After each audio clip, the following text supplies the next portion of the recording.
Ethical Perspectives on the News is produced by the Interreligious Council of Lynn County, which is solely responsible for its content.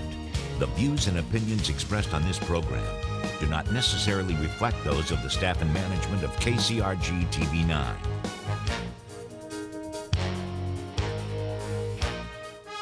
Good morning, and welcome to Ethical Perspectives in the News.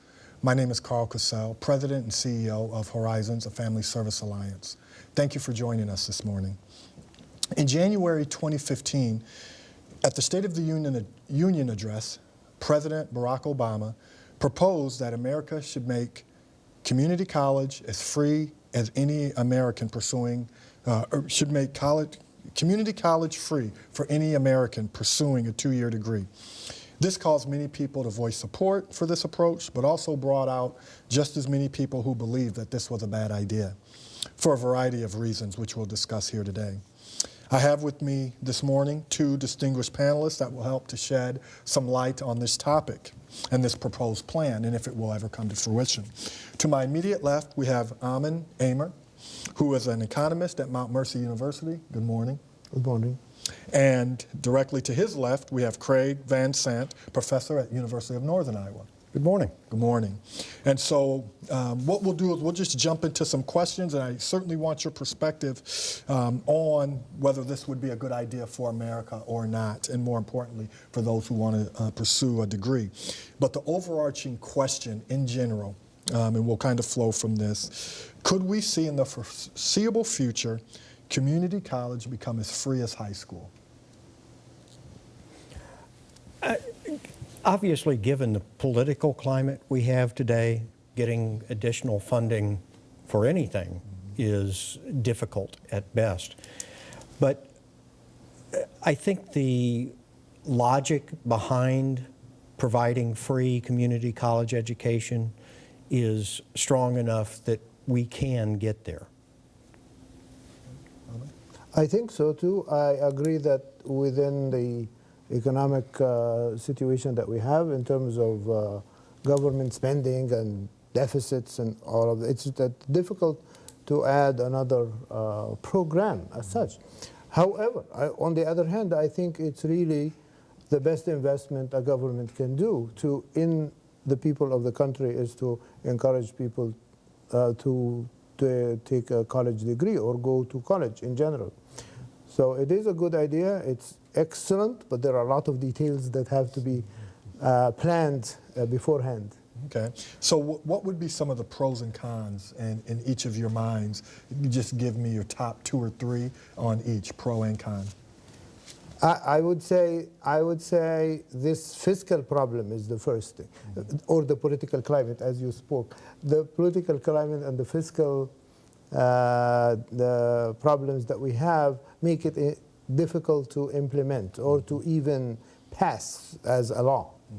That would be the top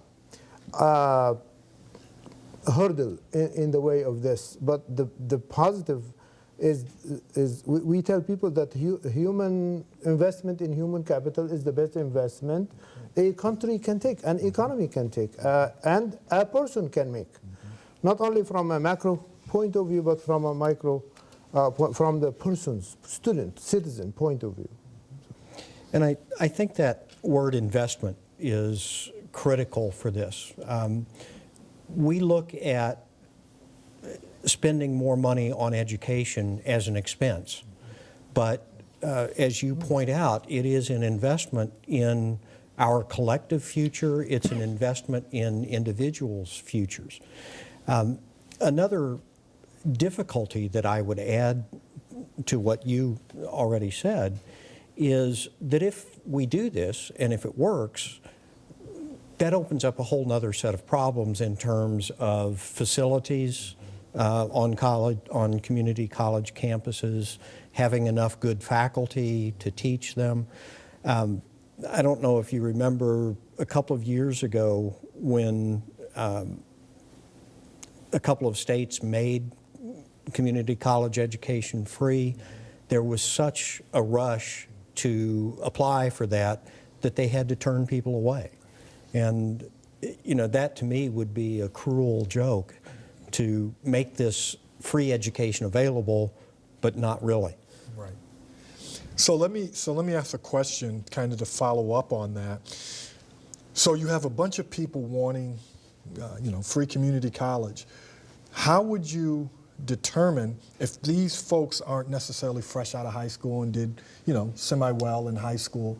What would be the measuring rod for someone initially getting their college paid for or getting the financial portion of whatever agreement they make with the community college done?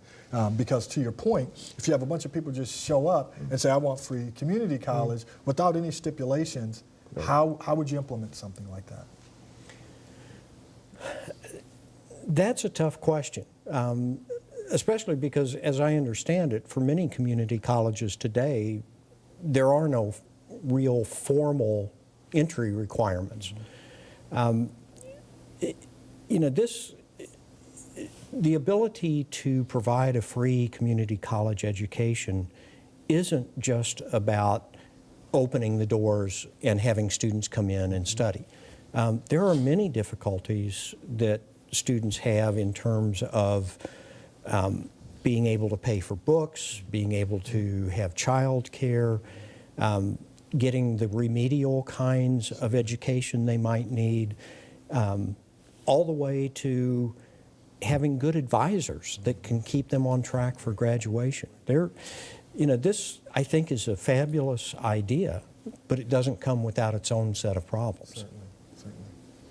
I think if we are going to do that, then we have to keep the standards and quality of education that these countries before us who did that in Europe or in Canada have. When I just wanted to mention, I went to undergraduate school in Egypt, and it was public education, but it was very competitive. Absolutely, the standards for admission were not easy, and therefore, yes, we want people to be able to increase the affordability of education and make it available for everybody.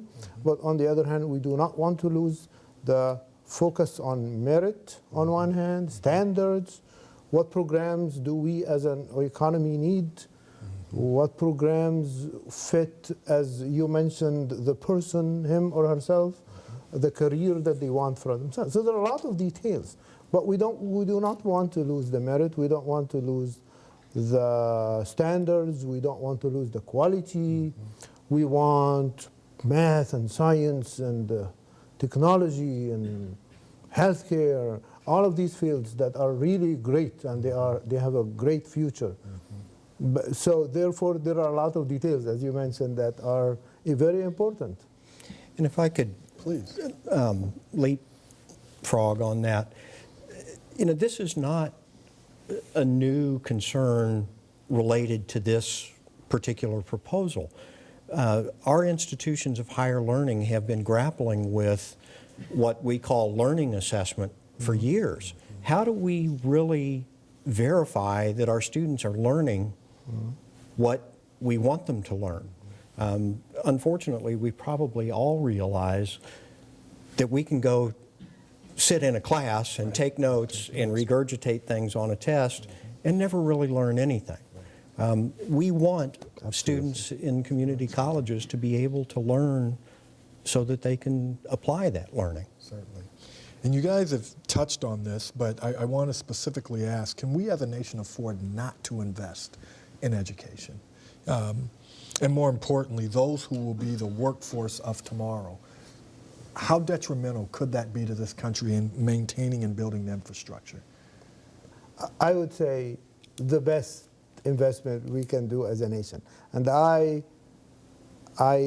think that the investment that was made after World War II in the GI Bill and 1960s advancement in technology and science and the space program and all paid off in 1990s, for example, 30 or 40 years later, 50 years later.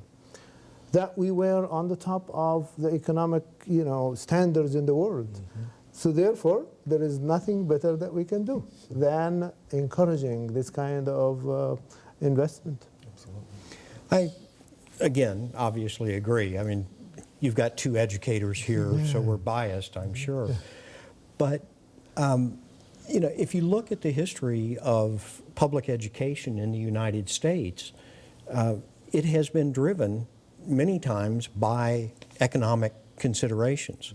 I was doing a little bit of informal research before coming on the show, and our current K through 12 public education system was recommended by the National Education Association in 1892, roughly 120 years ago, 25 years ago. To expect that that education system would meet the changed social and economic environment today is just ludicrous. Yes, it is. We need to come up with not only more education, but better education. And I would add to that, in terms of the better education, it is not, as you said, taking notes and taking exams. But when you say ask employers today, they want people who think independently, independent thinkers, critical thinking, creativity, enterprise, free enterprise, entrepreneurship, leadership, skills that people get from being in a college or a university. So with that, we talk about our public education, our elementary, middle, and high school students currently. Are community colleges filling the gaps in education left by the inadequacies in our public education pre-post-secondary? That's probably an empirical question best left to education researchers. But my knee-jerk reaction is they're doing the best they can. But, you know, our problem of education doesn't start post-high school. It starts in first grade. Yes, it does. And we have tremendous work to do all the way from first grade through 12th grade to get us to where we want to be. Will this proposal in itself be the solution? No. But I certainly think it helps.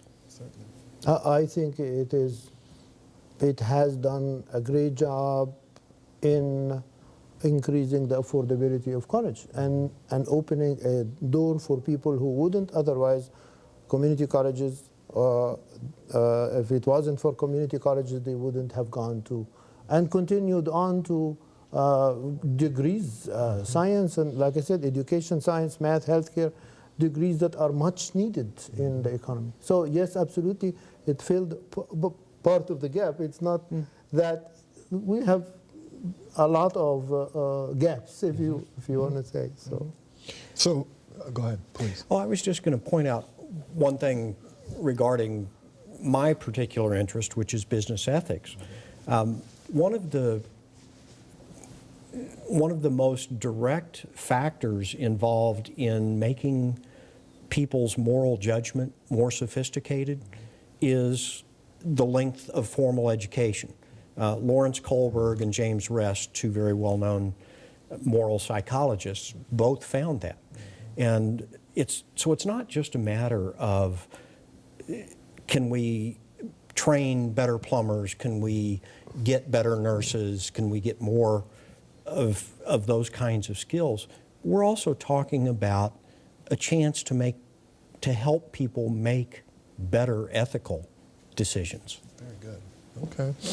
So we talked a little bit about the cost of college. So, or the lack of infrastructure or ability for people to pay that might be on the other side or not in a financial situation to afford their own school. So, but those who do go to four-year school, would eliminating student debt help folks succeed in college? Is that could that be a method of success if those who knew they didn't have the stress of college debt, not wanting to get out and have to repay those loans, would that help potentially help people succeed in college, or is that kind of one of those outliers that it probably doesn't have a large effect? Well, as you mentioned at the start of the show, I teach at the University of Northern Iowa, and many of our students are working the equivalent of full-time jobs while they're trying to go to school full-time. What we find is that our graduates are taking longer to graduate now, and we get pressure from the legislature because of that. Yes. But I would argue that a large reason that it's taking our students longer to graduate is because they can't do both. So yeah, I think helping reduce student debt would very much help them concentrate on the lessons. Very much, I agree. The population of students that we have changed. Now it's a little bit older in age. People who have children, people who have a job or not, or more than one job, two-income households. Children work many hours per week. So obviously, it is not that they take a long time because it's of insincerity, of lack of effort. It is not. It is that the lifestyle that they are living is different from the lifestyle of a student, say, 30 or 40 years ago. Certainly. Okay. Yeah. And if I might add one quick story about that, I had the pleasure of having a student from Germany in one of my classes at UNI this year. And she talks about the fact that college education is free in Germany. And to see the difference between the level of thought she was able to put into the kinds of discussions we had in class versus the students who were working 40 hours a week, it's a tremendous difference. It's a burden, and really the government taking part of that burden is a very good idea. Okay, very good. So there are for-profit colleges. Will this have an effect on those for-profit colleges, and if so, how? I mean, it would have an effect on all colleges. Otherwise, I'm in a small, relatively small university, Mount Mercy, and our population, we have a great cooperation strategy with our community colleges in this area. On the other hand, so some of our population comes from community college and some of our population come from high school. So therefore, of course, we may be subject to lose part of that population. So it will, from a financial point of view, definitely put some pressure on a college like mine. And I think the same would be true for a for-profit college or even a state-supported school. If you can offer high-quality education at essentially for free versus paying tuition at a private school or a public school, that's certainly going to draw people away from those other alternatives. Certainly. So a good comment on that kind of, like we said, it is the implementation. If there would be money for this, then we should find the best way to spend that money or the best way to invest it. Right. So. Very good. So we know community colleges are launching pads for opportunity. You mentioned some end up coming from community college to Mount Mercy, and I'm sure many do to UNI. Almost half of America's undergraduates have attended community college in their life. Why are the numbers so large? Does this demonstrate how important community colleges have become? Yes, I think that's part of it. I attended a community college. I did my undergraduate work at Texas Christian University, a private school, and I took some courses during the summer at a local junior college simply because the tuition was so much less expensive. So yeah, I do think that that community colleges can help fill not a gap, but they fill a particular need. A demand, a need for it. Yes. Yeah, an economic, demand. Yeah. I think community people went to community college because the job market is very competitive. Part of the reason. So we were looking from the other side, which is when you graduate, what happens? Your opportunities in the labor market much improve, and so it's very competitive in the job market, and so that and the affordability issue as well. That the cost at the end of college is relatively high, and so community colleges take part of that. So let me deal with some of the post-college, the work life, and what that might mean to local communities. What effect would that have on cities and communities, just their infrastructure, having that many more college-educated individuals? How does that benefit communities? Well, again, I think it would only help if, not only economically, you have a better trained workforce, and we could compete in world markets that much better, but I go back to the issue of formal education being correlated with better ethical decisions. You know, part of what we haven't discussed here is what alternatives people have if they don't attend college. And there's been a lot of press recently about the missing black men. There are so many people currently in prison. Think what it would do to have educational opportunities for people who can then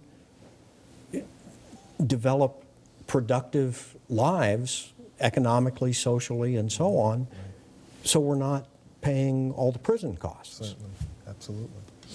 I think a government intervention of this sort would be positive, very positive for individuals, as individuals, for their communities, for their employers, for their families, for all kinds of ways that this so-called subsidy is a very good idea.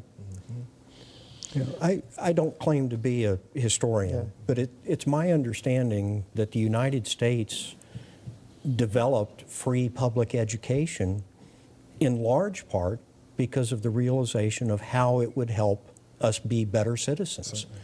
And we seem to have lost that knowledge of that connection. Yeah, and which is truly unfortunate if we think about that historical perspective helped build this country to where we are today. And if we choose to go a different route, how detrimental that could be in the future. So, yeah, thank you for that perspective. Is college, and we've talked about it, is it being outpriced for normal American citizens? So when we think about individuals being able to receive a free education versus the amount that it costs, will that, again, leave certain communities who have generational poverty or parents who are the new poor, will that cause a large portion or a large swath of our citizenship to lag behind and still end up investing in them from the back end? Well, I think there is that danger. There always is. We see in our country everybody knows about the growing inequality both in wealth and income. And unless we as a society start doing something to specifically address those issues, they're not going to heal themselves. I think we need to be doing everything we can to give people assistance. That I would say as an input when you go to college, but as an output, there is research in, say, economics that the return on education for the person is probably around 8–10%. If you add that per their lifetime or their career, it would go up to hundreds of thousands or a million or millions of dollars per person. On the other hand, for the economy at large, there is also a return, which is calculated to be 3 or 4 or 5%. That's nice. So that answers the idea that it is costly. It is costly, but the return is very high. Very, very high. Okay, so we have 4 minutes. This is about 4 or 5 minutes left. One question that I want to ask, because skeptics would say, you give people free education, they're just going to stay in college longer. But is being a lifelong learner a bad idea anyway? So this is kind of a tongue-in-cheek question, but speak to that. Well, first of all, I'm not sure that there is evidence that people would just stay in college forever. I mean, I've got, well, close to 20 years of education, and I was very happy every time I graduated to get out and start making money instead of spending it. I don't really see that as an issue. Okay. And we did say in our previous question that I think people spend longer time in college not because they are not serious about it, but because the lifestyle of a student or the age or the career or the family is different from what it used to be. Certainly. One last question before we finish up is about the future job market. Most of the jobs for the future aren't even created yet. Will community colleges, or would it be important for them to shape their curriculum around some of those future job opportunities? I'm really glad you asked that. That's one of my major concerns, is what the employment market is going to be like in the future. There have been 3 separate studies done in the last 2 or 3 years that say in the United States something on the order of, I think the number's 47% of our current jobs are at risk of being eliminated in the next 20 years. And unless we come up with new ways of employment or new ways of distributing income, having 50% of your workforce unemployed is catastrophic. Our junior colleges, our colleges, need to be training students to learn for the future. Absolutely, it has to be part of the plan. We are not going for a long time to have, I mean, for the near future or medium term, we are not going to have farm jobs. We are not going to have manufacturing jobs. We're going to have a lot of education jobs, and we are going to have a lot of healthcare related jobs and technology and engineering. So it has to be part of this kind of plan. Absolutely. Yeah. Thank you guys so much. We're out of time. And regardless of where you stand on the issue, it is important for society to acknowledge that an education is mandatory for jobs that many baby boomers currently are exiting and the jobs of the future that have yet to be created. I am quick to mention that a college degree is increasingly out of reach of many American citizens, which serves to widen the gap between the upper and the lower classes. The opposite extreme of free education is unaffordable education. So this might not be such a bad idea. Until our leaders decide that some action is suitable, many will be left without a means to afford the key to a promising future, and that is an education. Jobs requiring college-educated individuals will not stop being created, so we must treat our citizens the way we play the stock market. Invest now and reap the dividends in the future. Good morning.